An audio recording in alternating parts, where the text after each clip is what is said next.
পাপিষ্ঠ সীমালঙ্ঘনকারী জালেমদেরকে মিষ্টি কথায় সরলতায় কখনোই পরাস্ত করা যায় না। তাদের চক্ষু রাঙানি উপেক্ষা করে জীবন দেওয়ার সাহসিকতা নিয়ে এদেরকে ঘায়েল করার চেষ্টা করলে এরা দুর্বল হয়, পালাতে বাধ্য হয়। 5 আগস্ট 2024 জোহরের আজান হতে না হতেই আপা গণভবন ছেড়ে হেলিকপ্টারে চড়িয়া বাংলাদেশ ছাড়িয়া বন্ধুর বাড়ি চড়িয়া গেল। ইলেকট্রনিক মিডিয়ায়, সোশ্যাল মিডিয়ায় ভিডিও ভাইরাল, দূর থেকে জুম করে ভিডিও করা হয়েছে, ভিডিও ভাইরাল। এবার আপামর জনতা বলাবলি করার আগেই নিজের কর্মীরা নেতারা হতাশ আর বলে আপা চলে গেল, বলে গেল না। কথা কি বুঝতে পারছেন?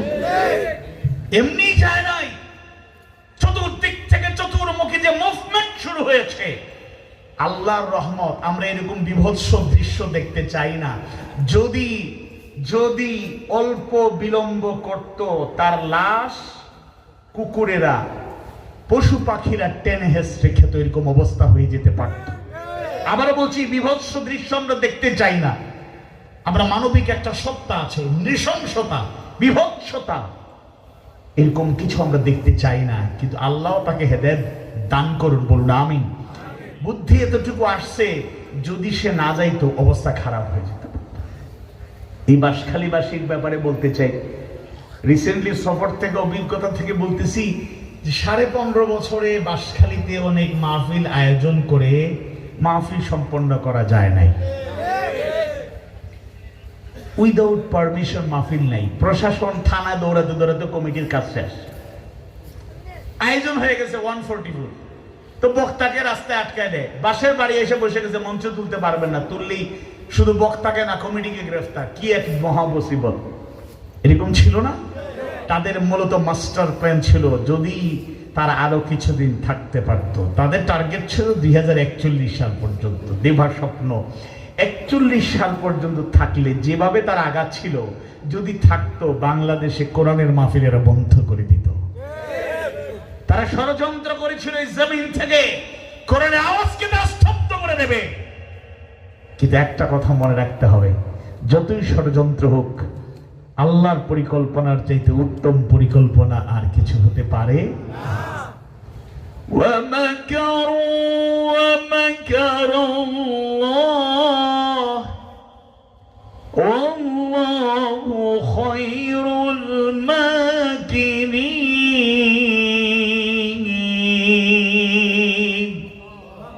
যুগে যুগে ইসলাম বিদ্বেষী, আল্লাহদ্রোহী, নবী রাসূলের দুশমন, ইসলাম আর মুসলমানদের দুশমনেরা শুধু নির্যাতন নিপীড়ন করে না, এরা কূটকৌশল ষড়যন্ত্র করত।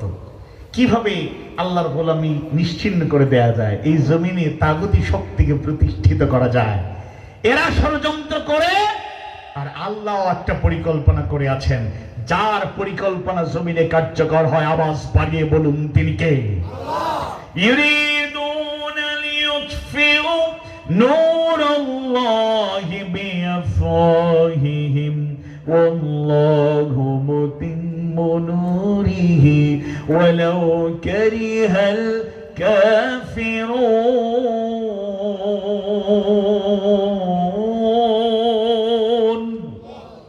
চাইলেই মুখের ফুৎকারে আল্লাহর আলোকে নিভিয়ে দেয়া যাবে? কথা বলে না, যাবে? আলোকে সরাসরি প্রজ্বলিত যিনি রাখেন তিনি কে? পৃথিবীর সকল শক্তি একত্রিত হয়েও যদি কোরআনের আলো, আল্লাহর বিধানের সৌন্দর্যকে এই জমিন থেকে উৎখাত করতে চায়, তারা নিজেরা নিশ্চিহ্ন হয়ে যাবে, তারা নিজেরা অস্তিত্বহীন হয়ে যাবে। আল্লাহর জমিনে কোরআনের আলো, কোরআনের বয়ান, ইসলাম আর মুসলমানদের সেই ভূমিকা অব্যাহত থাকবে। পৃথিবীর কোন শক্তি এক মুহূর্তের জন্য থামাতে পারবে না। দেখুন, গোটা বাংলাদেশ 64 জেলাতে সফর করেছি, কিন্তু this is my personal observation. আমার পার্সোনাল পর্যবেক্ষণ, অবজারভেশন হচ্ছে, যেই জনপদের মানুষরা শহীদ আল্লামা দেলোয়ার হোসেন সৈয়দী রাহিমাহুল্লাহকে ভালোবাসে, তারা হলো এই অঞ্চলের মানুষ। আলহামদুলিল্লাহ, চট্টগ্রাম, কক্সবাজারবাসী যেভাবে আল্লামা সাঈদীকে ভালোবাসেন, আমরা 15.5 বছরে ওই বাঁশখালীতে কিছু জায়গায় আসলে, চকরিয়া, পেকুয়া, কক্সবাজারের কিছু জায়গায় সাঈদী সাহেবের জন্য দোয়া করতে পারছি। তিনি যতদিন বেঁচে ছিলেন, আল্লাহ হায়াতে তাইয়্যিবা যতদিন তাকে দিয়েছিলেন, এবং তার কথাও বলতে পেরেছি। কিন্তু বাংলাদেশের অনেক জায়গায় তার নামে ইশারায় দোয়া করলেও ঝামেলা হয়ে যেত। এই হিসেবে আমি বলতে চাই, আল্লামা সাঈদীর জন্য আমাদের ভালোবাসা আছে, কিন্তু মূলত এই ভালোবাসাটা সাঈদী হিসেবে বলতেন তার ব্যক্তিগত কারণে নয়, কোরআনের জন্য। সুবহানাল্লাহ। যারা একটু ফাঁকা জায়গা আছে সামনে চলে আসুন, পেছন থেকে অনেকে এসে যাতে জায়গাটা পান। আর আমি বেশি রাত পর্যন্ত আপনাদের কষ্ট দেব না ইনশাআল্লাহ। আমি চেষ্টা করব আপনাদেরকে দোয়া সহ মোটামুটি 11:30টায়, 12টা বাজাবো না, 11:30টায় কম বেশি আপনাদের শেষ করে স্বস্তি দিতে চাই। কারণ বেশি রাত পর্যন্ত আলোচনা করে ফজরের নামাজ যদি মুসল্লি সংখ্যা কমে যায়, এই দায়িত্ব আমরা নিতে পারবো না। আল্লাহ বুঝার তৌফিক দিন, বলুন আমিন। আওয়াজ বাড়ি বলি আমিন। আলহামদুলিল্লাহ, আমাদের নোমান ভাইও তো ভালো ভালো সঙ্গীত শোনাইছে, আর একটু সময় দিলে আরো ভালো সঙ্গীত উনি শোনাইতে পারতো। তো যাই হোক, আমরা সরাসরি খুব বেশি আর কষ্ট দেব না, আমরা সরাসরি আলোচনায় আজকে এখান থেকে শিক্ষা নেব। যে কথা বলছিলাম, আল্লামা সাঈদী রাহিমাহুল্লাহর জন্য আমাদের অনেক আবেগ, ভালোবাসা, এটা সত্য, মহাসত্য। কোনোদিন এই ভালোবাসা কমবে না, বলেন ইনশাআল্লাহ। তিনি চলে গিয়েছেন, যুগ যুগ ধরে তার কথাগুলো মানুষ দোয়ায়, কথায়, লিখনিতে মনে রাখবে ইনশাআল্লাহ। কিন্তু আমি যেটা বলতে চাই, তিনি যখন 13 বছর বন্দী ছিলেন, তার ওই ময়দানগুলো ফাঁকা ছিল, কোরআনের মাহফিল হয়নি, মাহফিলগুলো বন্ধ ছিল। এরপরও বলুন তো দেখি, কোরআনের আওয়াজ কি এক মুহূর্ত বন্ধ ছিল? মাহফিল বন্ধ করে দিলেও কি কোরআনের দাওয়াত বন্ধ হয়ে যায়? আমরা তখন man to man, person to person, door to door, individually আমরা দাওয়াতি কাজ করে করে, এটা আমাদের দাওয়াত হলো মুমিন জীবনের মিশন। আমি যদি কোথাও না পারি, আমি একা হলে, আমার আল্লাহ হলে আমার পরিবারের সদস্যদের মাঝে, আত্মীয় স্বজনের মাঝে, পাড়া প্রতিবেশীর মাঝে নামাজের দাওয়াত, ইসলামের মৌলিক দাওয়াত আমি দিয়ে যাব। কেউ কি থামাতে পারবে? পারবে না। তিনি চলে গেলেন। অবশ্যই তার মতো একজন পাওয়া দুষ্কর ব্যাপার। তার মতো দাড়ির 11 হুবু দাড়ি রেখেছেন এরকম লোক পাওয়া যাবে, তার মতো টুপি ব্যবহারকারী পাওয়া যায়, তার মতো জুব্বা ব্যবহারকারী পাওয়া যায়, তার মতো আবা ব্যবহারকারী পাওয়া যায়, তার সুর ও মূর্ছনায় হুবহু তার মতো কণ্ঠস্বর কপি করে আমাদেরকে মুগ্ধ করার মতো এরকম মুফাসসির পাওয়া যায়। হাসি কাশি সব অবিকল, একই রকম মনে হয়। কিন্তু আল্লামা সাঈদী শুধু কপি করলেই সাঈদী হওয়া যায় না। তিনি শুধুমাত্র একজন দাঈল আল্লাহ, মুফাসসির কোরআন ছিলেন না। তিনি শুধু কথার মাধ্যমে দিনের পথের মুজাহিদ ছিলেন না। প্র্যাকটিক্যাল লাইফে অজানা কত তথ্য তো আছেই, প্রকাশ্যে আপনারাও জানেন। তিনি ওয়াজ যেভাবে করেছেন, একইভাবে 13টা বছর কারাবন্দি রেখে কত লোভনীয় প্রস্তাব তাকে দেয়া হয়েছিল। ইমানের পথ থেকে সরানো গিয়েছে? কথা বলে না, সরানো গিয়েছে। 46 দিন স্টেপ বাই স্টেপ তাকে রিমান্ডে নেওয়া হয়েছে। কথাবার্তা শারীরিকভাবে নির্যাতন না করলেও মানসিক যন্ত্রণা দিয়েছে। ঘুরে ফিরে কথা বলতে চায় যে আপনি একটু শর্ত মেনে নিন, প্রয়োজনে ক্ষমতার অংশীদার হয়ে যান, প্রয়োজনে আলাদা একটা দল করুন, আমরা সাপোর্ট দেব, প্রয়োজন হবে দেশের বাইরে চলে যান, দিনের কাজ চালায় যান, আপনাকে আমরা সুযোগ দেব। তবে শর্ত একটা, যাদের সাথে আছেন এদের সঙ্গ ছেড়ে দিয়া বলেন এরা সঠিক দল নয়, এরা আদর্শবাদী নয়, ইসলামের প্রকৃত। ওই যে বর্তমানে আমাদের এই পার্শ্ববর্তী জনপদের রত্ন, হ্যাঁ, ইন্ডিয়ায় প্রশিক্ষণ পাই আসছেন, তিনি তো বলছেন আমরা মদিনার ইসলাম চাই। তো মদিনার ইসলামের দাড়ি পর্যন্ত নাই, নাউযুবিল্লাহ বলবেন না। তো যাই হোক, তো এরকম অনেক প্রস্তাব, লোভনীয় প্রস্তাব দেওয়া হয়েছিল। ক্ষমতার অংশীদার হওয়ার প্রস্তাব, আলাদা দল করার প্রস্তাব, বাহিরে গিয়ে দুনিয়ার আনাচে কানাচে আরাম করে জীবন যাপন করার প্রস্তাব। যতবারই প্রস্তাব এসেছে মুচকি হাসি দিয়ে আল্লামা সাঈদী রাহিমাহুল্লাহ উত্তর দিতেন যে আমার প্রথম রায়টা কি ছিল? ফাঁসির রায়। এরপরে চেঞ্জ হয়ে এখন যাবজ্জীবন কারাদণ্ড। এটা আবার পরিবর্তন করে যদি ফাঁসির রায় দেওয়া হয়, হাসি মুখে ফাঁসির মঞ্চে জীবন দিতে প্রস্তুত সিরাতে মুস্তাকিম, দিনের যেই পথ আঁকড়ে ধরেছে, আশা তাদের পেয়ালা পান করব, জীবন দেব, এই পথে রক্ত দেব, এই সঠিক পথ জীবনকে ছেড়ে দেব না। তাকে পরিকল্পিত ইনজেকশন পুশ করে পৃথিবী থেকে বিদায় করা হলো। ইমানের পথ থেকে বিদায় করা যায় নাই। তাই আমরা বলতে চাই আল্লামা সাঈদী ছিলেন, চলে গেলেন, কিন্তু কোরআনের আলো কখনোই নির্বাপিত হবে না। প্রতিকূল পরিস্থিতিতে আমাদের মধ্যে যে জজবা ছিল, অনুকূল পরিস্থিতি পেয়ে আরাম আয়েশ হয়ে গেলে চলবে না যে বিজয় তো কাছাকাছি, এরকম আরাম আয়েশ হয়ে গেলে বিপদ অত্যাসন্ন। সো বি কেয়ারফুল, সতর্ক থেকে কঠিন সময়ে জুলুমবাজদের পতন নিশ্চিত করার জন্য যেভাবে আমরা কোরবানি করেছি, মিথ্যা মামলায় কারাবরণ করেছি, ঘর বাড়িতে থাকতে পারি নাই, আমাদের শহীদদেরকে আমরা দাফন করেছি, জানাজা পড়িয়েছি, আমরা আমাদের স্বজন হারিয়ে কেঁদেছি, নিজেরা মজলুম হয়ে আমাদের জন্য পরিবারের সদস্যরা চোখের পানি ফেলেছে, জায়নামাজ ভিজিয়েছে, ভুলে গেলে চলবে না। চূড়ান্ত বিজয় আসার আগ পর্যন্ত আমাদের বিশ্রামের সুযোগ নাই। আল্লাহর খাস মেহেরবানিতে একটা অবারিত সুন্দর সুযোগ সামনে অপেক্ষমান। আমরা গাফলতি করে যেন আমাদের বিজয়টা হাতছাড়া না হয়। নাসরুম মিনাল্লাহি ওয়া ফাতহুন কারীব, আল্লাহর সাহায্য, তার পক্ষ থেকে বিজয় আসবে, কেউ বিজয় আটকায় রাখতে পারবে না। ডাকসু জাকসু চাকসু রাকসুতে যেভাবে কল্পনার বাহিরে ভূমিধস বিজয় এসেছে, মানুষ আমাদের দিকে ছুটছে, আমাদের সেই সব রাহবারদের দিকে তাকিয়ে আছে। আমরা যদি তাদের প্রত্যাশা অনুযায়ী সক্রিয়, সুন্দর কোরআন হাদিস সুন্নাহর আলোকে, বাস্তবতার নিরিখে, প্রেক্ষাপটকে সামনে রেখে আল্লাহর উপর ভরসা, ওয়া আলা রাব্বিহিম ইয়াতাওয়াক্কালুন, আল্লাহর উপর ভরসা রেখে রাসূলের সুন্নাহকে অনুসরণ করে হিম্মত আর সাহস নিয়ে দূরদর্শী দাঁড়িয়ে যদি এগিয়ে যায়, সামনে চূড়ান্ত বিজয় অপেক্ষা করছে, গাফলতি করার সুযোগ নাই।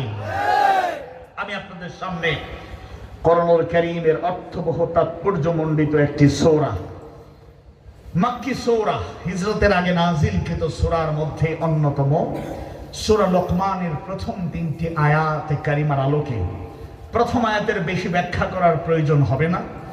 দ্বিতীয় আয়াত থেকে বর্তমান প্রেক্ষাপটে যুগ উপযোগী ধারণা নেওয়ার জন্য আলোচনাটি শোনা দরকার।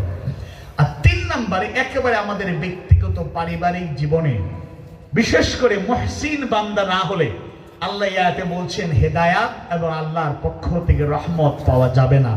আল্লাহর পক্ষ থেকে যদি হেদায়েতের আলোটা পেতে চাই, হেদায়েত প্রাপ্তদের কাতারে শামিল হতে চাই, আর রহমত আমাদের উপর নাজিল হোক যদি এটা চাই, মুহসিন বান্দাদের কাতারে আমাদের শামিল হতে হবে।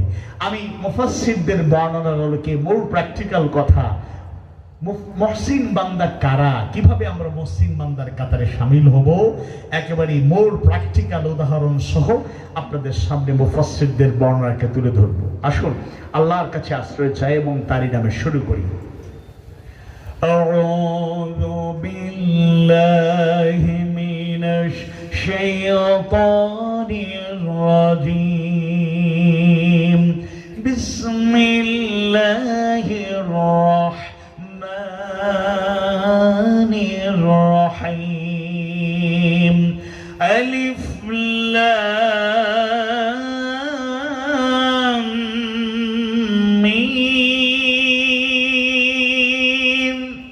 আলিফ লাম মিম।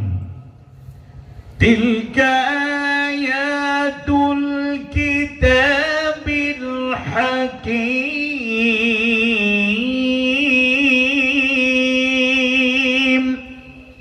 এগুলো প্রজ্ঞাপূর্ণ বিজ্ঞানময় কিতাবের আয়াত। আল্লাহু আকবার। হুদা ওয়া রাহমাতাল লিল মুহসিনিন।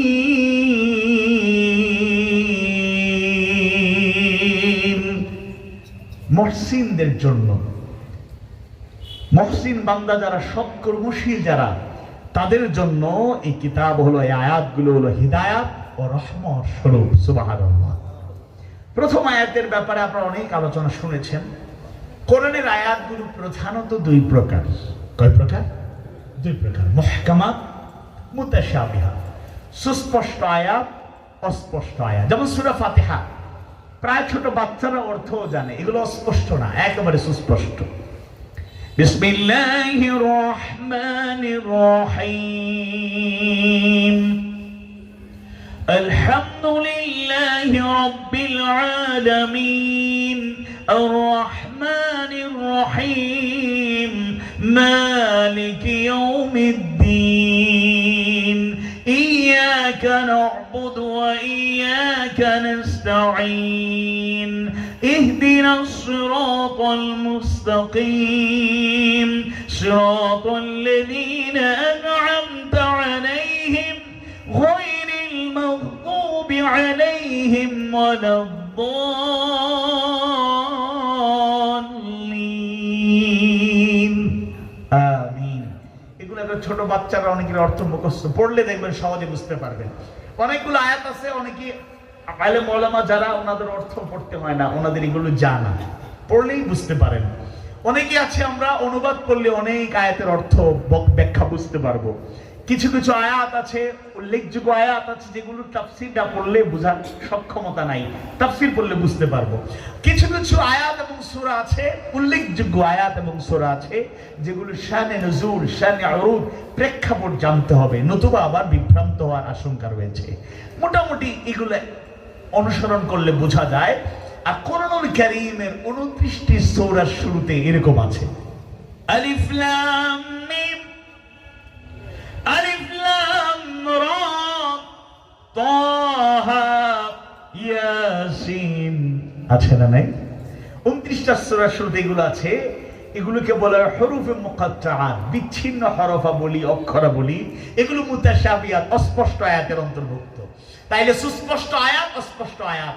এছাড়াও হাদিসের আলোকে বিস্তারিত 5 প্রকার।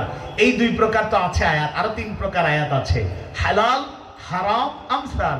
যেগুলো আল্লাহ বৈধ করেছেন হালাল, যেগুলো আল্লাহ নিষিদ্ধ করেছেন তার থেকে দূরে থাকতে হবে, আমাদের এই নিষিদ্ধকে মানে বর্জন করতে হবে, হারাম। আর আরেকটা অংশ আছে আমসাল, উদাহরণ, এক্সাম্পল। আজকে দ্বিতীয় আয়াতের ব্যাখ্যায় একাধিক এক্সাম্পল, উদাহরণ আপনাদের সামনে পেশ করা হবে।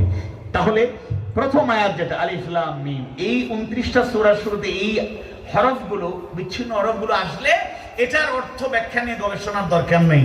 মুফাসসিররা এতটুকু বলেই থেমে গিয়েছেন, আল্লাহু আ'লাম বিমুরাদিহি বিহি। এর ব্যাখ্যা, মর্ম, বিশ্লেষণ জানেন একজন, তিনি কে? আওয়াজ বাড়িয়ে বলুন, কে? এবার আল্লাহ সুবহানাহু ওয়া তাআলা দ্বিতীয় আয়াত কারিমায় জানায়া দেন, প্রত্যেক মুমিন মুমিনাকে ভালো করে চিন্তা করতে হবে। কোরআন যে কত বড় একটা আযীম কিতাব, গুরুত্বপূর্ণ কিতাব, যে কিতাবটার মর্ম আমরা বুঝতে না পারার কারণে শুরুতেই বলেছি পৃথিবীতে আমরা মার খাচ্ছি, নির্যাতিত হচ্ছি, নিপীড়িত আছি, বঞ্চিত আছি। এর অন্যতম কারণ হলো আল্লাহ নিয়ামত হিসাবে, রহমত হিসাবে, হেদায়েত হিসাবে যেই কিতাবটা দিয়েছেন সেই কিতাবের কদর আমরা করতে পারি নাই। কবি খোঁচা দিয়ে লিখেছেন, আলেমদের ইঙ্গিত করে বলেছেন, বিশ্ব যখন এগিয়ে চলেছে আমরা তখনও পিছে। বিবি তালাকের ফতোয়া খুঁজে কোরআন হাদিস চষে। বিবি তালাকের ফতোয়াটা ইম্পর্টেন্ট, এর ইম্পর্টেন্স আছে, কিন্তু কোরআন শুধু এই বিবি তালাকের ফতোয়া জানার জন্যই গবেষণা করব না, তিবিয়ানান লিকুল্লি শাই, সব কিছুর বর্ণনা আছে। কিছু কপালপুরা আছে মুসলমান নামধারী, এরা মাঝে মাঝে আজগুবি কথা বলে। দেখুন কোরআন আমরা কত প্রাণের চেয়ে প্রিয় কিতাব, কারণ আল্লাহর বাণী এটা, এটার সম্মান অনেক বেশি। ওই বাউল একজন আউল ফাউল সূরা আন-নাসের বিকৃতি করে, অর্থের বিকৃতি এবং আল্লাহর সাথে বেয়াদবি করার পরে, অর্থ জানে না, ব্যাখ্যা জানে না, অথবা জানলেও এরা বিকৃত ভাবে কুল আউযু বিরাব্বিন নাস মালিকিন নাস ইলাহিন নাস। গুরুত্বপূর্ণ সূরা, গুরুত্বপূর্ণ আয়াত, শিক্ষণীয় সূরা, শিক্ষণীয় আয়াত। নাস মানে হলো মানুষ, আর ওই বাউল আবুল মিয়া সে বিকৃত করে বলতেছে আল্লাহই তো এক সূরায় বারবার বলতেছে নাস নাস নাস, তাহলে নাসন ছাড়া তো উপায় নেই। নাউযুবিল্লাহ। আল্লাহর আয়াত দিয়ে আল্লাহকে নিয়ে কটাক্ষ করার পরে তাওহীদি জনতা যদি সত্যভাবে প্রতিবাদ করে, কিংবা তাদের আউল বাউল ফাউল এইসব শিল্পী নামের কুলাঙ্গার সেই সব কলঙ্কজনক অধ্যায়ের রচনাকারীদের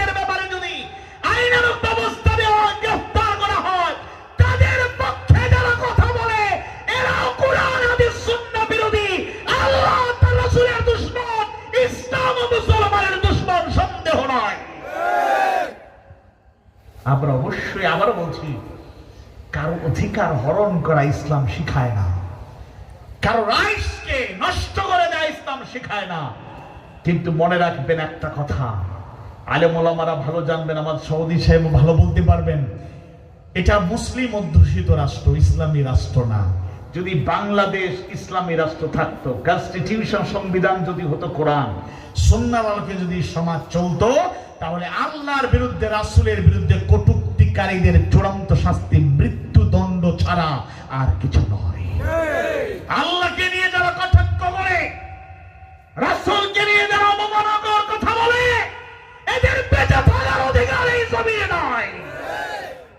আপনি আপনার চিন্তা লালন করেন, আপনি নাস্তিক হয়ে এই জমিনে থাকতে পারবেন, আপনি যে কোনো ধর্ম পালন করে এই জমিনে থাকতে পারবেন, আমার আল্লাহকে নিয়ে আপনি কথা বলার, আমার প্রাণের চেয়ে প্রিয় রাসূলকে নিয়ে মন্তব্য করার দুঃসাহস আপনাকে কে দিয়েছে? প্রয়োজনে জাগতিক দুনিয়ার আইনকে লঙ্ঘন করে হলো তাওহীদ প্রিয় মানুষেরা আল্লাহ তার রাসূলের ভালোবাসায় জীবন দিতে প্রস্তুত। আল্লাহ তুই রাসূলের দুশমনদের বেঁচে থাকার অধিকার দিতে প্রস্তুত নয়। কিছু কিছু ক্ষেত্রে আপোষহীন হইতে হবে, কোনো কনসিডারেশন নাই, কোনো ছাড় নাই। হ্যাঁ, মুসলমানদেরকে আল্লাহ তাআলা বলেছেন অমুসলিমদের দেবতার নামে, অন্যদের ধর্মীয় কোনো উপাসনার বস্তু নিয়ে কখনো কটাক্ষ করা যাবে না। আর দুঃখজনক হলে সত্য, যত লোক বিরোধিতা করে দেখবেন অমুসলিম তেমন একটা খুঁজে পাবেন না। মাঝে মধ্যে অমুসলিমদের এরকম সন্ধান পাওয়া যায়, যারা জানে না অজ্ঞতাবশত সে রাসূলকে নিয়ে মন্তব্য করে বসে। কিন্তু অনেকে আছে যারা নামে মুসলমান, দাবিও করে মুসলমান, তারা এইসব মন্তব্য করে আমাদের কলিজায় আগুন ধরিয়ে দেয়। কখনোই এটা বরদাস্ত করা যাবে। কোরআন যে কত বড় আযীম এক কিতাব, অসংখ্য গণিত আয়াত তার প্রমাণ। 31তম সূরা, মক্কি সূরা, অর্থবহ তাৎপর্যমণ্ডিত সূরা। সূরা লোকমানের দ্বিতীয় আয়াতে কারিমায় আল্লাহ সুবহানাহু ওয়া তাআলা জানায়া দেন, তিলকা আয়াতুল কিতাবিল হাকীম। এগুলো প্রজ্ঞাপূর্ণ বিজ্ঞানময় কিতাবের আয়াত। আল্লাহু আকবার। আমি নিজেই ছোটবেলায় ছাত্র জমানায় দাখিল লেভেলে যখন উৎসাহিত হলাম, ছাত্র হিসাবে উস্তাদদের কাছ থেকে তো প্রেরণা পেয়েছি আলহামদুলিল্লাহ, তাদের ঋণ কোনোদিনও শোধ করা যাবে না।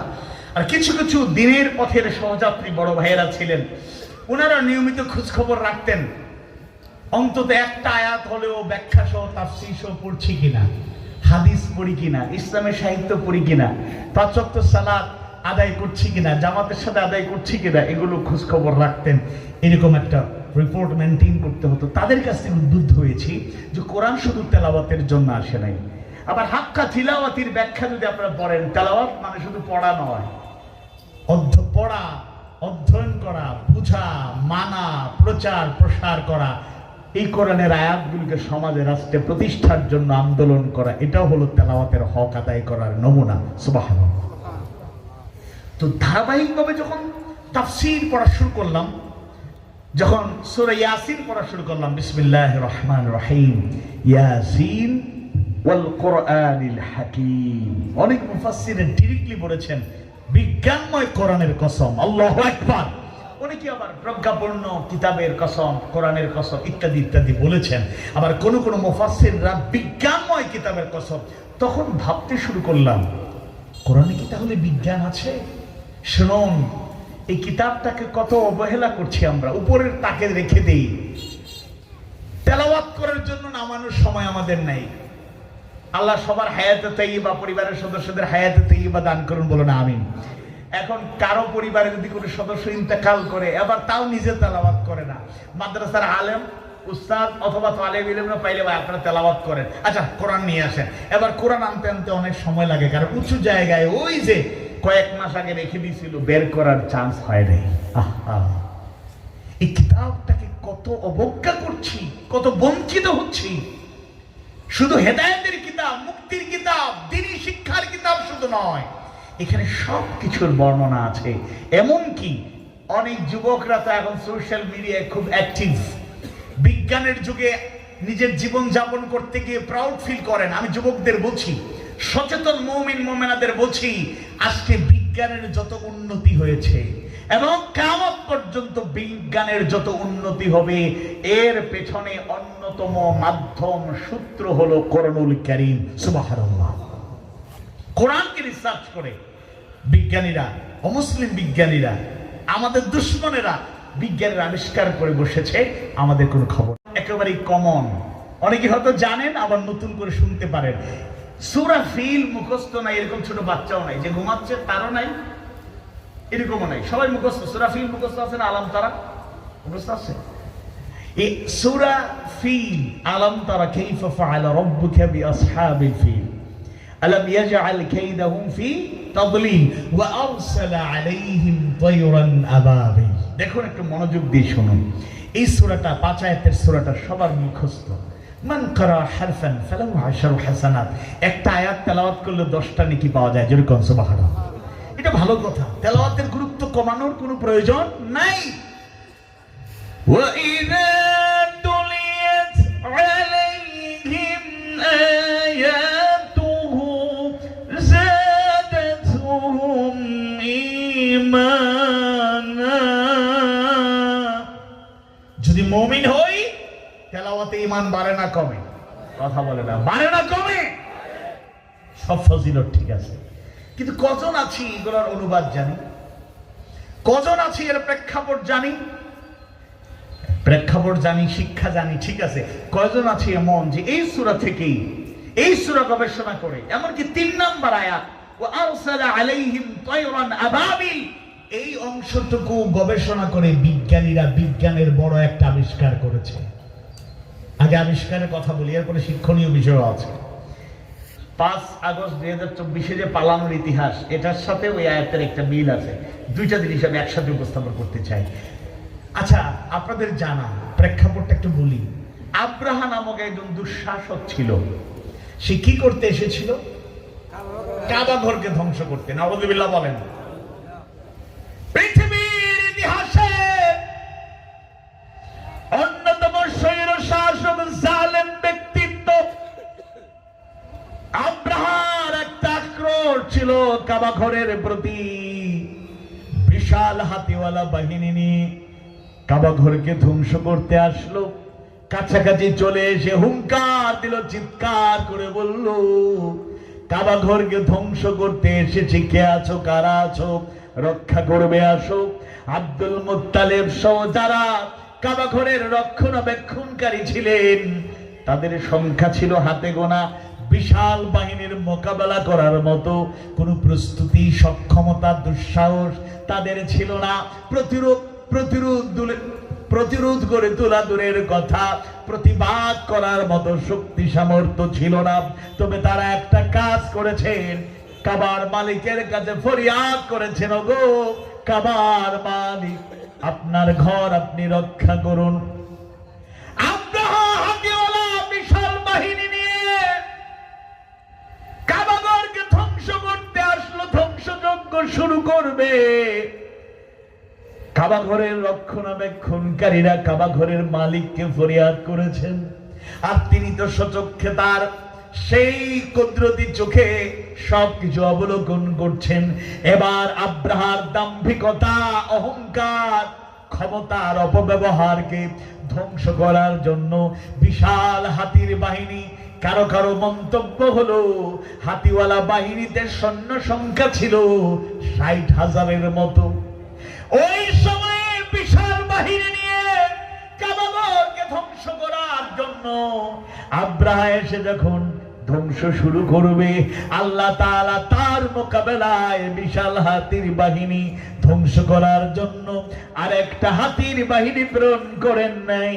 ওয়া আরসালা আলাইহিম তায়রান আবাবিল, তিনি ঝাঁকে ঝাঁকে ছোট ছোট পাখি প্রেরণ করলেন। আল্লাহু আকবার। মুফাসসিরদের বর্ণনায় পাওয়া যায় ওই পাখিগুলো তাদের উপর দিয়ে উড়ে যাচ্ছিল, আর ছোট ছোট তাদের পায়ে, কেউ বলেছেন পোড়া মাটি, সত্য মাটি, কেউ বলেছেন পাথরের ছোট অংশকে বলে কঙ্কর, পাথর কিংবা পোড়া মাটি তার আঘাতের পর আঘাত উপর দিয়ে উড়ে যাচ্ছে, আর সে পাথরের আঘাত পোড়ামাটির আঘাত করতে শুরু করেছে।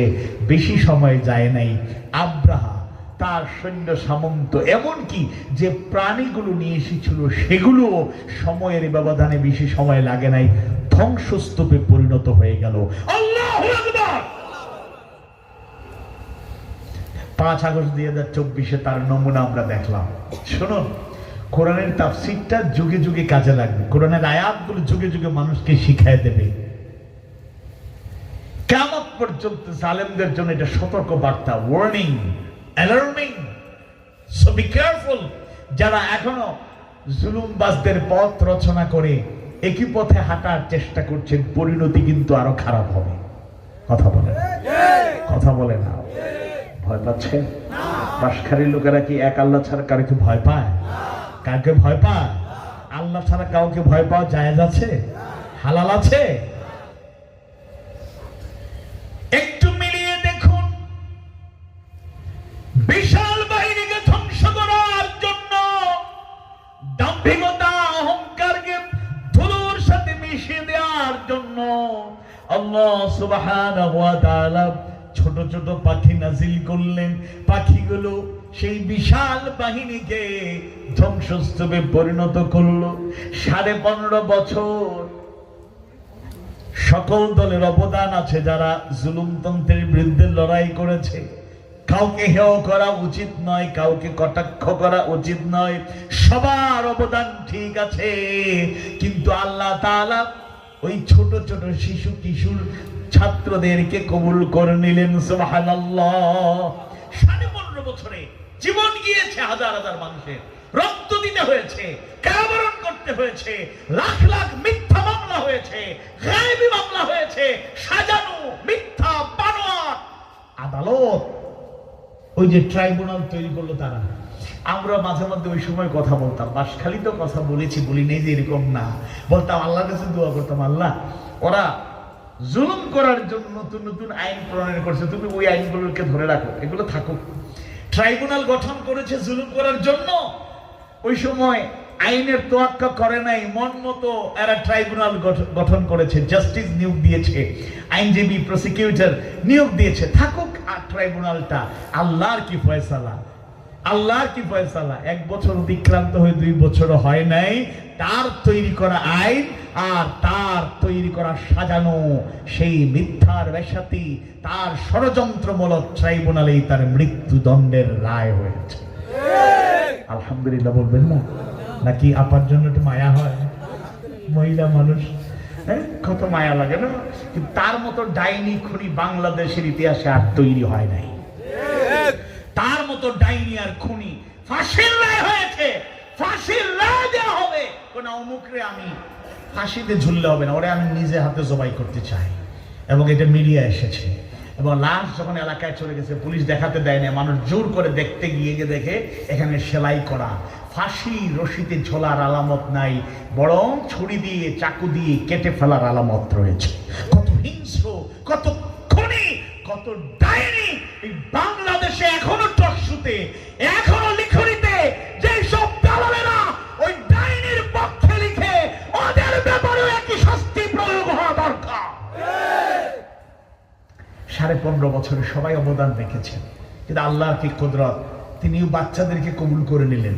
কারণ বাচ্চারা নামার পরে ওরা হেলিকপ্টার থেকে গুলি করে, নিষ্ঠুরতার চূড়ান্ত সীমায় পৌঁছে যাওয়ার কারণে আল্লাহ বললেন দাঁড়াও, বড় বড় দল দিয়েও তোমারে পরাস্ত করতে পারি নাই, ছোট বাচ্চাদেরকে দিয়ে। এটা হলো একটা প্রতিশোধের একটা অনন্য নমুনা। সুবহানাল্লাহ।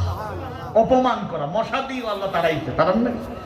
পৃথিবীর ইতিহাসে যুগে যুগে আল্লাহ তাআলার এটা একটা আল্লাহর একটা কুদরত, তার একটা মুজিজা, এটা আল্লাহর দেওয়া একটা শাস্তির নমুনা, এক্সাম্পল। বেশি লাফালাফি করো, বেশি লাফালাফি করো।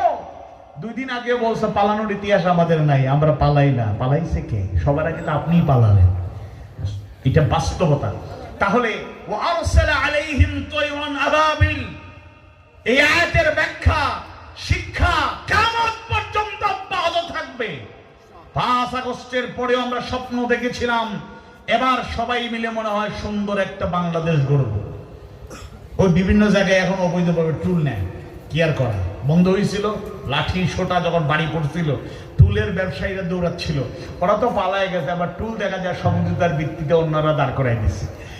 মানে আমরা আশা করেছিলাম, ব্যবসায়ীরা আশা করেছিলেন, বিভিন্নভাবে যারা হয়রানির শিকার হচ্ছেন তারা জানে না, আমার কাছ থেকে কেউ চাঁদা নেয় না, আমি বুঝি না, কিন্তু যারা এই চাঁদাবাজির শিকার তারা কিন্তু টের পায় চাঁদাবাজিটা রেট বাড়ছে না কমছে।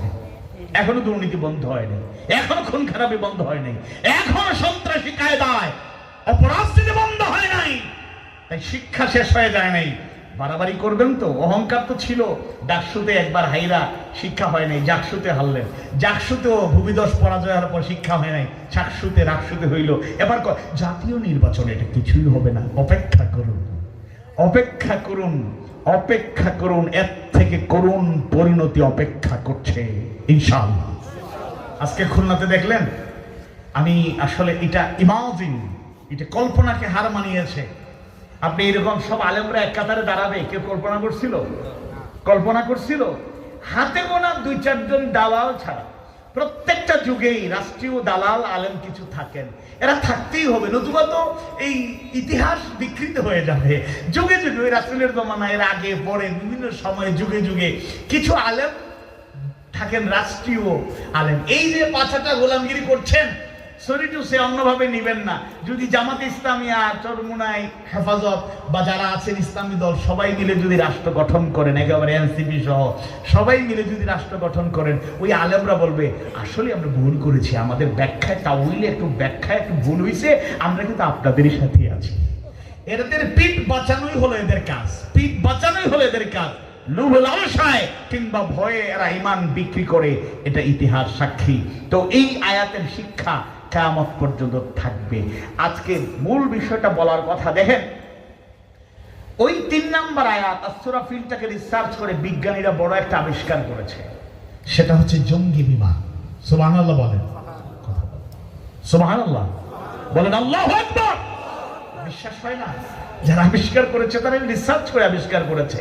আরেকটা উদাহরণ দেব, অগণিত উদাহরণ আছে। আমি চুনুতির মাহফিলে সিরাতুন নবী 19 সেপ্টেম্বর 16তম রজনী শেষ আলোচনা করেছি, এবং আমাকে টপিক দেওয়া হয়েছিল আল কোরআন ও বিজ্ঞান। তো ওইখানে 11টা পয়েন্ট, আমি ক্ষুদ্র মানুষ তো একটু পড়াশোনা করে যদ্দূর পাইছি, আমি কোরআনের 11টা পয়েন্ট, 11টা জায়গায় আয়াত, 11টা অংশ দিয়ে বিজ্ঞানের আবিষ্কার হয়েছে, এটা আমি ক্ষুদ্র মানুষ সপ্তাহ 10 দিনে এটা পেয়েছি। অলরেডি আরো অনেক বেশি আবিষ্কার প্রমাণিত, এবং কিয়ামত পর্যন্ত বিজ্ঞানের যত উন্নতি হবে, বিজ্ঞানের যত উন্নতি হবে, দেখবেন এই কোরআন থেকে তারা এটাকে রিসার্চ করে কোরআন থেকে বিজ্ঞানের আবিষ্কার হবে। আচ্ছা, আপনাদেরকে আরেকটা সহজ উদাহরণ দিই। এই যে এখানে লাইভ হচ্ছে, ভিডিও ক্যামেরা, সিসি ক্যামেরা, এরপরে মোবাইলে ক্যামেরা। আজকে দেখুন, আজকে একে খান ওইখানে একটা জায়গা আছে, আমরা আসলে এটা হোটেল, এখানে থাকি, নিচে রেস্টুরেন্ট।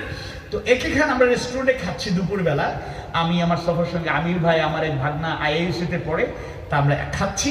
হঠাৎ করে দেখি ওইখানেরই একজন দায়িত্বশীল, এই রেস্টুরেন্টের অংশীদার, একজন ম্যানেজার হিসেবে দায়িত্ব পালন করে, আমাদেরকে খুব ভালোবাসেন।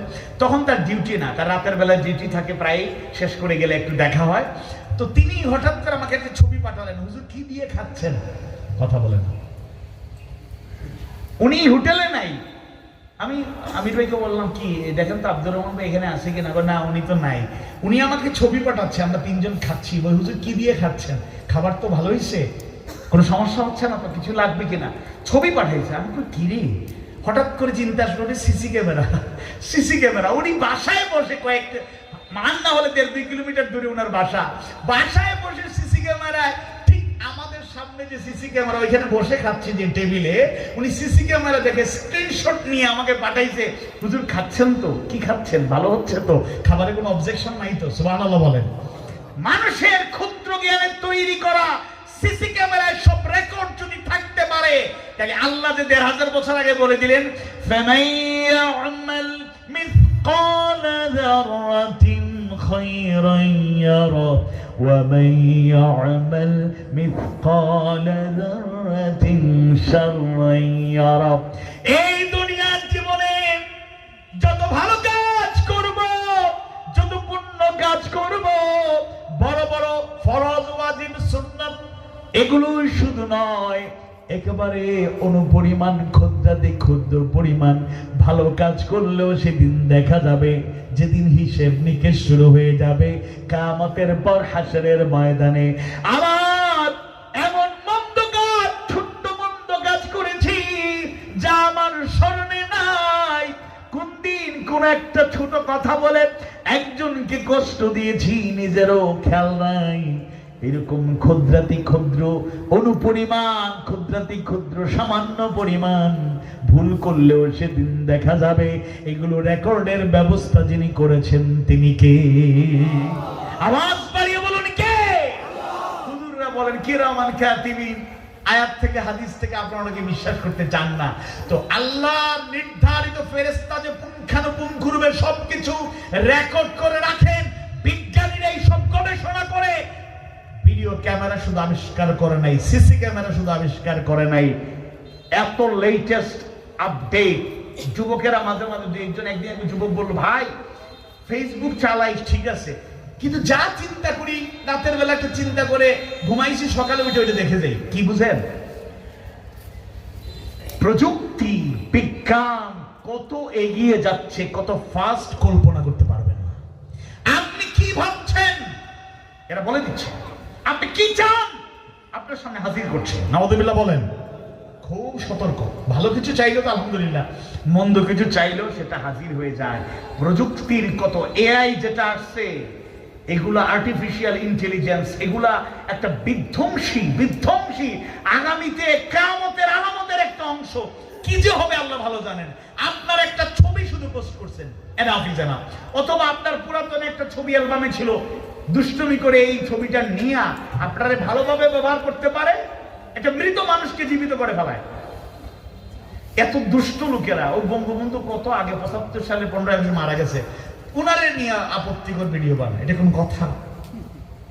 উনি নাচতেছে, গান গাইতেছে, দৌড়াচ্ছে, লাফাচ্ছে, মেয়েরে বলতেছে কি, মানে একটা ছবিকে এরা একেবারে আপনি যেভাবে চাই সেভাবে ভিডিও বানাচ্ছে। আপনি বুঝবেন না, আপনি মুরব্বী মানুষ, বলে না না না না দাদা আপনার একটা ছবি দিন, তুলছে ভিডিও। আপনি ফেসবুকই চালান না, গুগল কি বুঝেন না, এআই কি জানেন না, আপনি ইউটিউব বুঝেন না, আপনি হোয়াটসঅ্যাপ, ইমো, ট্যাঙ্গো ম্যাঙ্গো কত কিছু বের হয়েছে, এগুলো আপনি টুইটার খেয়ালই নাই। আপনাকে নিয়ে ওইদিকে সোশ্যাল মিডিয়া তুলপার হয়ে যাচ্ছে, আপনি জানেন না। আমি বুঝাতে চাচ্ছি পজিটিভ ওয়েতে ভালো কাজ কোনো সমস্যা নাই। এই প্রযুক্তির উন্নতি, আজকে এই ক্যামেরাগুলো এত কিছু করতে পারছে, আর আল্লাহ তো ১,৫০০ বছর এগুলো বলে দিয়েছেন। এইগুলা কোরআন থেকেই চুরি করা, হাইজ্যাক করা, এগুলা গবেষণা করে করে তারা এগুলোকে আবিষ্কার করেছে। আরেকটা আবিষ্কারের কথা বলি, এরপরে আমি সর্বশেষ পয়েন্টে চলে যাব। আপনাদের কষ্ট হচ্ছে? আমার টাইম কিন্তু 11:30, আর 32 মিনিট 30 সেকেন্ড আছে ইনশাআল্লাহ।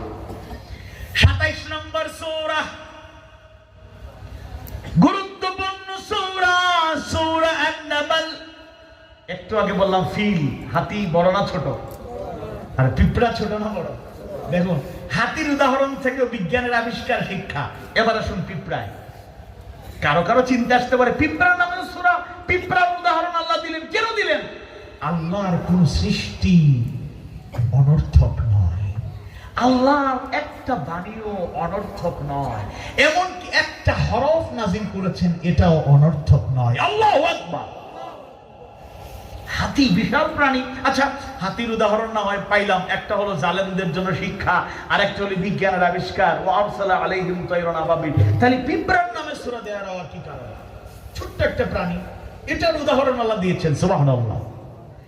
27 নম্বর সূরা, সূরা আন-নামলের 17 নম্বর আয়াতে কারিমায় আল্লাহ সুবহানাহু ওয়া তাআলা জানায়া দেন, وحشر لسليمان جنوده من الجن والإنس والطير فهم يوزعون।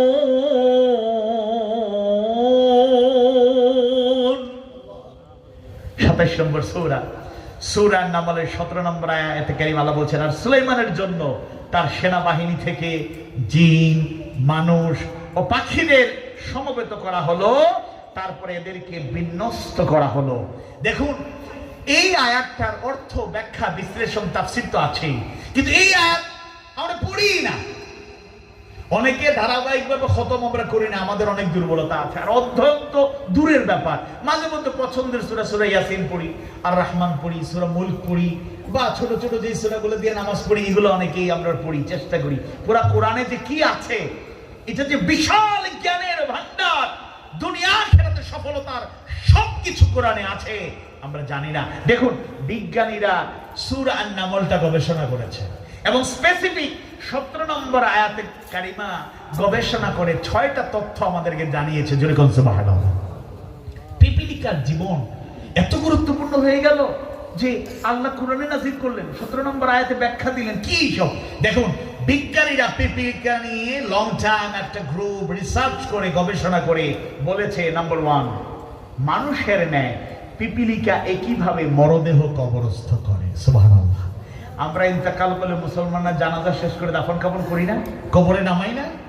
মাঝে মধ্যে খেয়াল করে, কোনো মুরব্বীরা দেখছেন কিনা জানে না, খেয়াল করলে হয়তো চোখে পড়তে পারে পিপিলিকারাও তাদের কেউ মারা গেলে, সবসময় দেখবেন না, মাঝে মধ্যে হয়তো চোখেও পড়তে পারে, তারা কবর রচনা করে তাদের মৃত কবর এই পিপিলিটাকে রেখে এরপর ঢেকে দেয়। সুবহানাল্লাহ।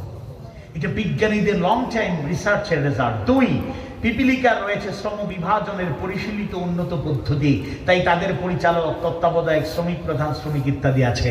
দেখবেন একটা পিপিলিকা হেঁটে যাচ্ছে, হঠাৎ করে বড় একটা খাবারের টুকরা আপনি ফেলে দিয়েছেন, এটা জিলাপি হোক, মিষ্টি হোক, অথবা যে কোনো একটা খাবার হোক, ফেলে দিয়েছেন, টুকরা পড়ে গেছে, আপনার কাছে টুকরাটা ছোট, থাক পড়ে গেছে, আর নেব না। পিপিলিকা তার চাইতে 20 গুণ 30 গুণ বড় এই খাবারটা ঘ্রাণ নিল, প্রথমে টেস্ট নেয়, নেয়ার পরে দেখছে এই খাবার তো খাওয়ার মতো, কিন্তু একা তো নিতে পারবো না। দেখবেন একটু এদিকে যায়, গিয়ে একজন রে কয়, এদিকে যায় আর একজন রে কয়, বাচ্চারা দেখবা তোমরা খেয়াল করে 15-20 মিনিট সময় হইলেই দেখবা 60-70-100টা পিঁপড়া জমা হয়ে টাইনা হেসরাইয়া খাবারটা নিয়ে যায়। আল্লাহু আকবার। তাদের মধ্যে ইনফরমেশন বিভাগ আছে। একজন ঘ্রাণ পাইছে, আমি পাইছি, আমার কিন্তু বেশি দিয়ে না। আচ্ছা দিমনে কোথায় আছে? বলছে ওদিকে মানুষ আনো, 1জন আর 2জন পারবা না, তারা নিজেরা। দেখেন কি ব্রেইন, ছোট্ট একটা পিপিলিকা, তার মধ্যে আল্লাহ তাআলা কি জ্ঞান রেখেছেন, কি বুদ্ধি দিয়েছেন। আল্লাহু আকবার। 3 নাম্বার, মাঝে মধ্যে খুশ গল্প করার জন্য তারা নিজেরা একসঙ্গে একত্রিত হয়। অনেক মুরব্বীরা আছেন, এই যে মসজিদে নামাজ শেষ হয়, আশেপাশে চায়ের দোকান আছে, আচ্ছা, মাগরিবের নামাজ পড়ে অনেক মুরব্বী আছেন, কোমরে ব্যথা বা এসে বাড়িতে গেলে আর যদি বিছানায় হেলান দেন আর উঠতে ইচ্ছা করে না, আর বুড়া মানুষ পড়ে ফেলি একা একা। কিন্তু আবার অনেকেই কয় না বাড়িতে যাবো না, গিয়ে অলসতা চলে আসে, একবারই চায়ের চলে বসবো, চা খাওয়াবো না, দুস্তরে গো ভাই পকেটে টাকা নেই রে খাওয়া। পুরাতন বন্ধুরা এরকম সম্পর্ক আছে না? আলহামদুলিল্লাহ। ইয়ং জেনারেশনের সম্পর্ক আছে, তো ওরা তো বেশি বাহিরে যায় না, খালি ঘরে থাকে। মোটা হয়ে যাচ্ছে এক ভাতিজা, এলাকার মুরব্বী দেখে বলতেছে, ভাতিজা তোমার কি হাল হকিকত, তোমার দিন দিন স্বাস্থ্য শুধু বাড়তেছে, আনকন্ট্রোল, কোনো কন্ট্রোল নাই, তুমি কি খেলাধুলা করো না? আঙ্কেল খেলাধুলা তো করি। কি খেলো? ফুটবল খেলি, ব্যাডমিন্টন খেলি, ক্রিকেট খেলি, অনেক কিছু খেলি। এত খেলা খেলো বাবা, তোমার স্বাস্থ্য নিয়ন্ত্রণে থাকে না। কোন মাঠে খেলো, কোথায় খেলো? মোবাইলে খেলি। কথা বুঝে নাই তো? মোবাইলে যদি এগুলা না, আরো যত খেলা আছে সব খেলতে থাকেন। অনেক গেম তো বের হয়েছে, ধ্বংস করতেছে, টাকা পয়সা শেষ, জোয়ার বসে গেছে। যাই হোক, সেদিকে আর গেলাম না, আজকে ওই টপিকে আলোচনা না। তো আমরা জেনারেশন, আগে মুরব্বীরা ভালো বলতে পারবেন, বাচ্চা গেছে বিকালে স্কুল থেকে আইসা না খাইয়ে খেলার মাঠে দৌড় দিছে। এবার আব্বা আইসা কয় আমার পোলা কই, খাওয়া দাওয়া করছে? না, আপনার পোলা তো চলে গেছে সে ওই মাঠে।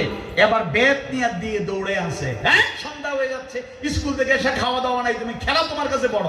আর এখনের প্রজন্মের যুবকদের আম্মা বলে না, ও আব্বা ঘরে বসতে বসতে তুমি তো বোরিং ফিল করছো, যাও একটা হাঁটাহাঁটি করে আসো। এখন মোবাইল পাইলে, ল্যাপটপ পাইলে, ডেস্কটপ পাইলে, কিংবা এরকম গেম খেলার সুযোগ হইলে দুনিয়ার ধ্যান ধারণা থাকে না, ঘর থেকে বের হইতে চায় না, সব উলট পালট হয়ে গেছে।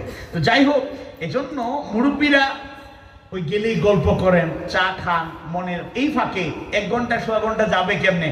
ও বন্ধু, আমাদের সময় এই যে যুবকরা কি করে, এবং তাদের গল্প শুরু হয়ে গেছে, আমাদের সময় আমরা এরকম করতাম, এরকম করতাম, হঠাৎ করে আসার আল্লাহ 1 ঘন্টা 1.5 ঘন্টা চলে গেল কেমনে। তা আমরা মাঝে মধ্যে গল্প করবেন, ভালো গল্প, এগুলো করলে মনটা হালকা হয়, ঘরে গিয়ে শান্তি নেই।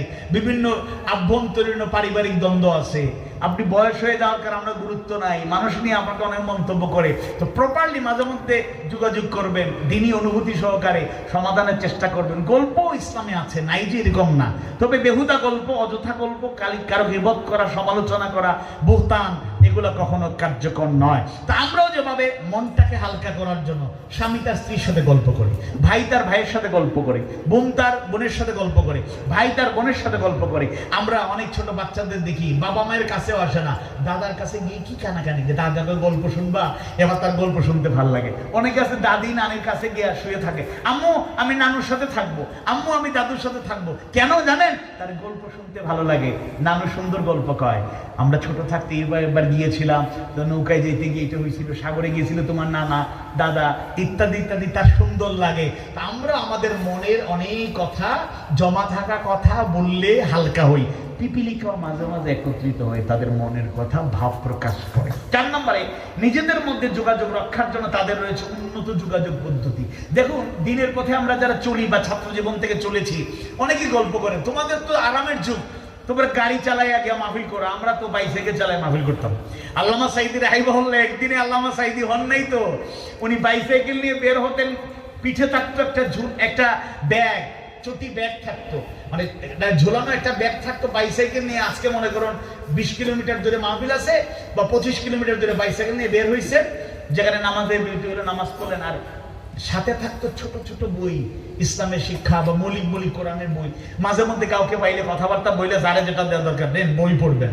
আর সাইকেল চালায় গিয়ে ওয়াজ করতেন, আবার চলে আসতেন। একদিনেই সাইকেল তৈরি হন নাই, হঠাৎ করে হেলিকপ্টারে উঠছেন, প্লেনে আসতেন, প্রোটোকল দিয়ে চিটাগাঙ্গে প্যারেড ময়দানে আসতেন, এইরকম না। তিনি কিন্তু ওই মাঠে ময়দানে ওইরকম চষে বেড়ানো লোক, একেবারে গ্রাসরুট লেভেল থেকে কথা এবং কাজে বাস্তব জীবনে একজন মুজাহিদ এবং দাঈয়া আল্লাহ হিসাবে তিনি নিজেকে তৈরি করেছেন। সুবহানাল্লাহ।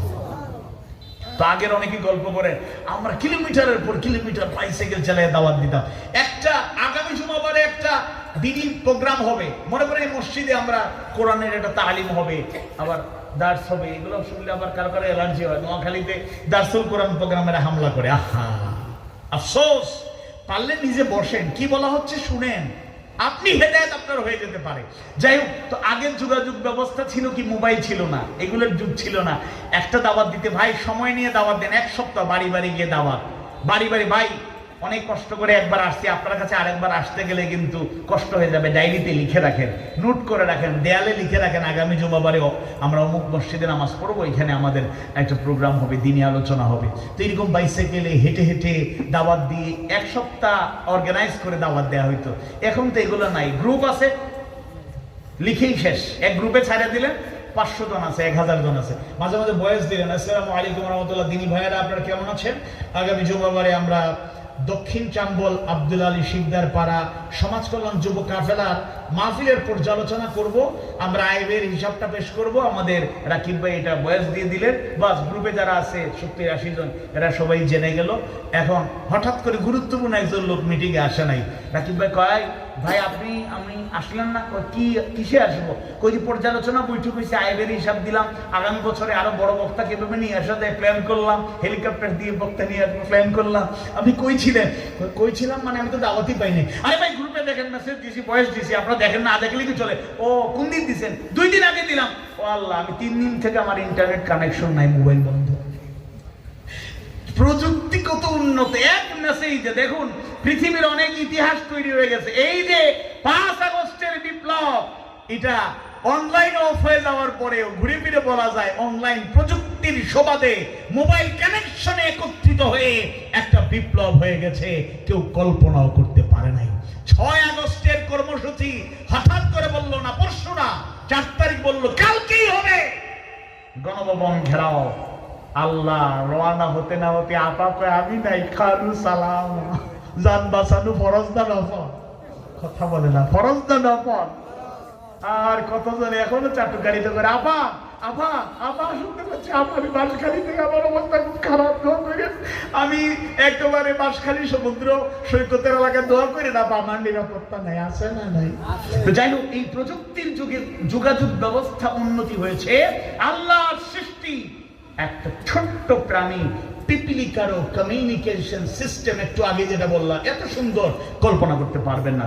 5 নাম্বার, তারা নিয়মিত বাজার বসায় দ্রব্যাদি বিনিময়ের জন্য। আমরা যেভাবে বাজার আছে কেনাকাটা হয়, তারা এরকম করে। 6 নাম্বার এবং শেষ, শীতকালে দীর্ঘ সময়ের জন্য তারা খাদ্যশস্য জমা করে রাখে এবং যদি শস্য কণার অঙ্কুরিত হওয়া শুরু হয়, তারা তখন শেকড়গুলো কেটে দেয়। মনে হয় তারা যেন এটা বুঝে যে অঙ্কুর বৃদ্ধির জন্য রেখে দিলে এটা পচে নষ্ট হয়ে যেতে পারে। সুবহানাল্লাহ। আমাদের মতো অবৈধ ব্যবসা করতে গিয়ে অনেকেই মালামাল স্টক করে রাখে, দাম বাড়ায় ছেড়ে দেয়, ওইটা না। ক্রাইসিস মোকাবেলায় আল্লাহ তার ক্ষুদ্র একটা প্রাণী পিপিলিকাকে ওই জ্ঞান দিয়েছেন, ক্রাইসিস সামনে আসতে পারে, খাবার জমা করে রাখো। আপনারা এটা ফিল করবেন না, যেমন সিলেটে 22 সালে 122 বছরের ইতিহাসে এত বড় বন্যা হয় নাই। ওইদিকে কিশোরগঞ্জ ময়মনসিংহ অঞ্চল, এইদিকে সিলেট অঞ্চল। তাও সবচেয়ে বেশি ক্ষতিগ্রস্ত যেই জনপদ হয়েছে আমার জন্মস্থান সুনামগঞ্জ সদর, বিষমপুর, ওই জায়গায় আমার বাড়ি, তাহিরপুর সবচেয়ে ডুবেছিল, সবচেয়ে ক্ষতিগ্রস্ত। আপনারা অনেকেই গিয়েছেন, দায়িত্বশীলরা, বিভিন্ন সামাজিক সংস্থা ব্যক্তিগতভাবে সেখানে পাশে দাঁড়ানোর চেষ্টা করেছেন।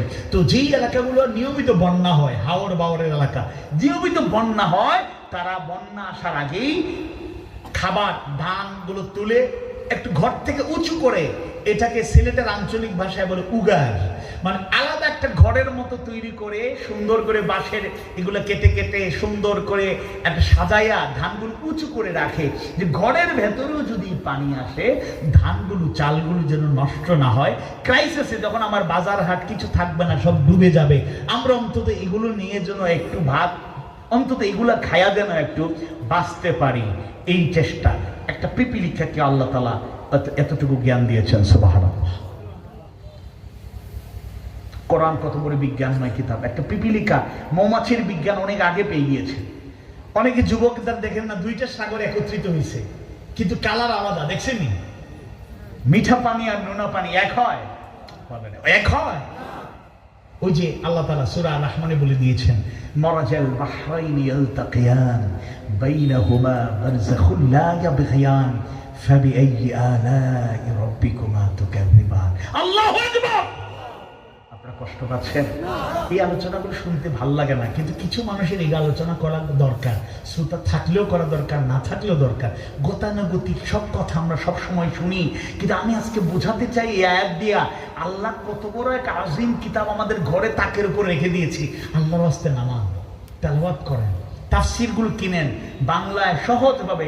তাফসিরুল কোরআন সাইয়েদ আবুল আলা মওদুদী রাহিমাহুল্লাহ তাফসির করে অনেকে মিথ্যাচার করে। আচ্ছা বাদ দেন, বড় বড় তাফসির ইবনে কাসির, জালালাইন, বিভিন্ন কিতাবগুলো আজকে অনুবাদ হয়েছে বোধগম্য ভাষায়, সহজ ভাষায়। এগুলো একটু পড়ুন, বুঝুন।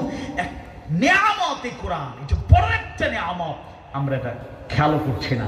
সর্বশেষ 3 নম্বর আয়াতের ব্যাপারে একটু ব্যাখ্যা করতে চেয়েছিলাম, ব্যাখ্যা করব না, অল্প অল্প করে বলে আমি ইনশাআল্লাহ আপনাদেরকে বিরক্ত করব না। যেহেতু টাইম দিয়েছি, দোয়া সহ 11:30 দিয়ে শেষ করব। বলেন ইনশাআল্লাহ? কথা বলেন না, বলেন ইনশাআল্লাহ।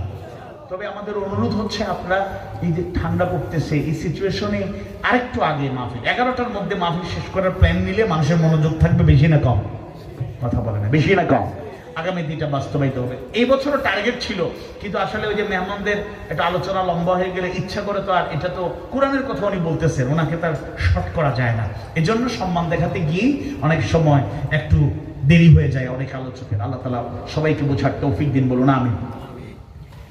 সূরা লুকমানের 3 নম্বর আয়াত এবং শেষ অংশ, আলোচনার শেষাংশ, মোর প্র্যাকটিক্যাল গুরুত্বপূর্ণ কথা, হেদায়েতের গুরুত্বপূর্ণ নির্দেশনা। আমরা যদি আল্লাহর কাছ থেকে হেদায়েত চাই, তার পক্ষ থেকে যদি রহমত চাই, একটা গুণ আমাদের অর্জন করতেই হবে। আসুন জেনে নেই সেই গুণটা কি। হুদা ওয়া রাহমাতাল লিল মুহসিনিন।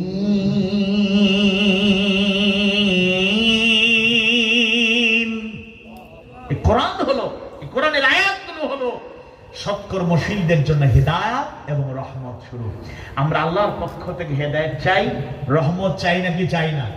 আল্লাহর রহমত না থাকলে দুনিয়া আখিরাতে সফলতার কোনো সুযোগ আছে? কথা বলে না, সুযোগ আছে? কেউ যদি বলে আমি ভালো ইমানদার, এই ইমান আমাকে জান্নাতে পৌঁছায় দিবে, কেউ যদি বলেন আমি ভালো আমলদার, আল্লাহর রহমতে এটা দিয়ে চলে যাব, নো, নেভার, নাউযু বিল্লাহ। কশিন কালেও এটা একটা অহমিকা, এটাও একটা অসৎ গুণের অন্তর্ভুক্ত। আত্মতৃপ্তিতে ভোগা যাবে না, বরং সেই আশাই করতে হবে। ঈমান যাই আছে, আমল যাই আছে, আল্লাহ তোমার রহমত না পেলে জাহান্নাম ছাড়া কোনো উপায়। মুহসিন কারা, সৎকর্মশীল কারা, আমলওয়ালা কারা? মুফাসসিরদের বর্ণনায় তিনটা ব্যাখ্যা পাওয়া যায়, আরো অনেক ব্যাখ্যা থাকতে পারে, প্রধানত তিনটা ব্যাখ্যা। মুহসিন কারা, সৎকর্মশীল, আমলওয়ালা কারা? এক নম্বরে ব্যাখ্যা হলো পিতামাতা, আত্মীয় হকদার, অভাবীদের সাথে সদ্ব্যবহারকারী, তারা হলো মুহসিন, তারা হলো আমলওয়ালা, তারা হলো সৎকর্মশীল। এক নাম্বার গুণ হলো যারা পিতামাতার সাথে, আত্মীয় স্বজনের সাথে, অভাবীদের সাথে সুন্দর ব্যবহার করে। সুবহানাল্লাহ। আমি অনেক বড় বুজুর্গ, অনেক বড় আলেম, অনেক বড় মুফাসসির, অনেক বড় মুহাদ্দিস, অনেক বড় ফকিহ, অনেক বড় ইসলামিক স্কলার, আপনারা বাদ দেন, আমাদের কথাই বলি। আমি যত বড়ই হই না কেন, জগৎ বিখ্যাত হই না কেন, আমি মুহসিন কিনা তার অনন্য প্রমাণ আমার মা বাবা, আমার পরম শ্রদ্ধাভাজন আব্বা, মমতাময়ী মায়ের সাথে আমার ব্যবহারটা ভালো কিনা। তার রাসূল বলেছেন, হুমা জান্নাতুকা ওয়া নারুক, পিতামাতা তোমার জান্নাত তোমার জাহান্নাম, কোনটা নিবা? খুশি করবা জান্নাত। তারা যে বেজার হয়ে যায়, বদুয়া দিয়ে দেয় শেষ। আত্মীয় স্বজনের সাথে সুন্দর ব্যবহার করা, আমরা কি সেটা করছি কিনা? অভাবীদেরকে আজকেও আমরা একটা রিয়েলাইজেশন, মাঝে মাঝে কিছু হাত পাতা লোককে দেখলেই মনে হয় ভণ্ড, মানে যুবক মানুষ, একেবারে এনার্জেটিক, কিছু করে না, কিছু করে না, হাত পাতে।